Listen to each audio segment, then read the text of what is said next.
After a short but beautiful time in Yuma and fully refreshed, it was time to head west towards the Salton Sea, to Slab City to be exact. Everything was going fine. I'm a California native. I knew there were deserts in California, but I just didn't expect what I was driving through. I mean, driving literally through sand dunes. That was just amazing to me to do in California. Following Google Maps through side roads, heading towards Slab City, I end up getting stuck. And it really sucked. This is what happens when you do trips like mine. You fucking get fucked. Key is locked in the car. I don't know why it locked itself on its own. But I found a dude who can get me out. But I don't know. I might have to break the window. That's gonna suck. I met a man named Robert who was working on a tractor on the roads there. And he was willing to pull me out. Unfortunately, my keys were in the car, so that wasn't going to work. No water, no food, out in the desert, about 2 miles away from Slab City. I make a call. Guy's going to come to open my car. I have to give a shout out to Robert. Robert not only agreed to help us for free, but he also brought us some water, which was really nice because it was pretty hot despite being winter. And I don't remember his name, but the guy who came to open our car, big shout out to him as well. Not only did he open the car, but he also pulled us out of that trap for free. That was absolutely amazing. I didn't have to pay for that. That's probably at least $800. Not having to look at trains anymore and out of this situation, it was time to head to Slab City.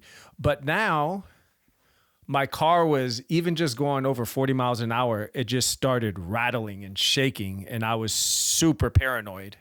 And I was like, what am I going to do? So if you're east of Slab City and you're using Google Maps, my advice to you is to maybe put in Neeland, the village closest to it, and just be careful. I've had a lot of these problems in Taiwan, crazier situations than this. So just be careful with Google Maps. A lot more happened on the way, but I'm not going to go into that. I don't have the footage anyway. But just be careful. If you're on a road and you feel uncomfortable, turn around. Look at Google Maps again and try to find an alternate route. Stressed out, but finally at Salvation Mountain. It was a pretty impressive art installation out there. There were a lot of pieces around. There were definitely some tourists as well. This is kind of before you enter Slab City, so the denizens of the area weren't there. They're just kind of tourists around. But I did enjoy taking photos and checking out this area. Pretty impressive work.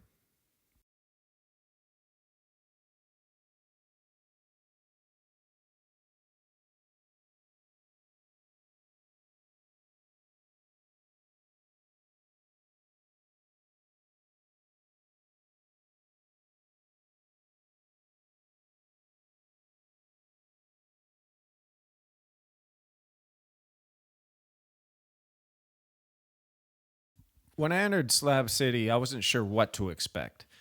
In my mind, ideas of people who don't want to be found, ex-cons, junkies, lawlessness, artists, just people who want a different way of life. I wasn't really sure what to expect. I was only there for a few hours, but my experiences were quite positive. From my perspective, Slab City is definitely a community. They have restaurants, they have hostels, libraries, churches, shops, and more. They even have themed nights. I was there for karaoke night. Unfortunately, I wasn't able to be there, but yeah, they have their themed nights. John from the Desert Tower told me that the area of East Jesus has been overrun by middle-class people who want to live an alternative lifestyle. Whether that's true or not, I couldn't tell by being there. Two negative experiences happened here. The first one's when I parked, I guess fairly close to a trailer. A couple was yelling. They never left the trailer, and I couldn't really understand what they were saying, but they could have been yelling at me, but they never came out and did anything. And the second one was dogs. And as you know, I don't like dogs. And before you crucify me, I've been attacked by dogs so many times abroad and chased by dogs. I just don't feel comfortable around them.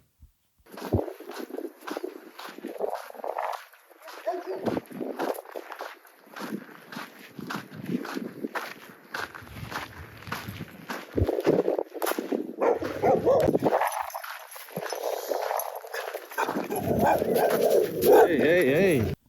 The first person I encountered was the homie Squish. His shop was right there, and he deals in a barter system where you just trade for items. I went up to him because there was a sign that said mechanic, and I was concerned about my car. He told me that it was probably the alignment, and I'd have to go pay some money, and it's a pretty big issue. But he didn't have the tools there to do it for me.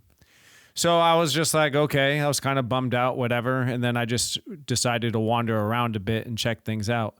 However, when I came back, he said, you know what? I'm going to check your car out. And he spent some time to check out my car and told me that it's probably mud. I just need to get my car washed. And if that doesn't work, then go to an alignment shop. But the issue is probably mud. He gets another shout out. That's the homie Squish right there. Didn't have to help me out. Also recommended a good burger joint that was closed that day. But I had a good experience here, and the people I met were super cool.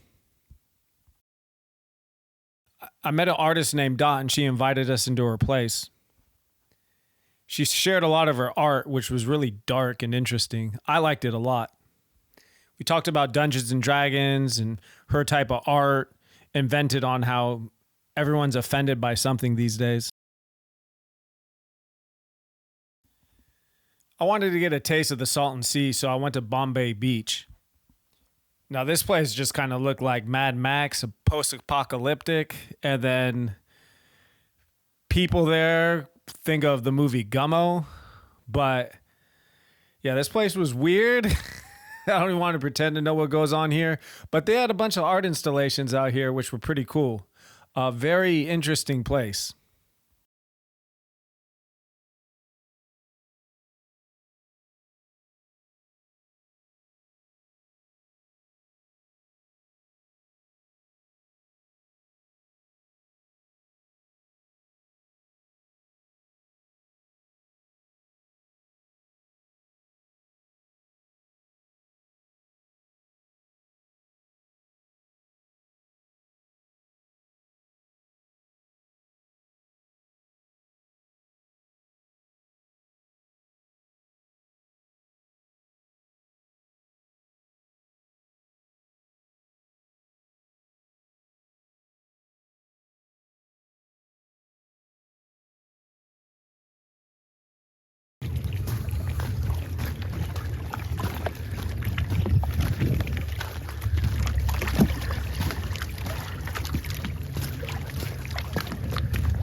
How you doing?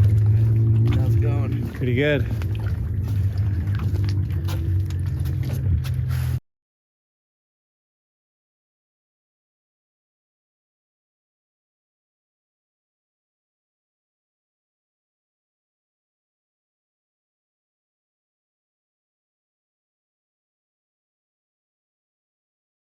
The Cabazon Dinosaurs was from Pee-wee's Big Adventure. That's why I went here. But it's $15 to get in, and it's super small. Definitely not worth the cost. Oh, and I washed my car in Indio, California. That did the job.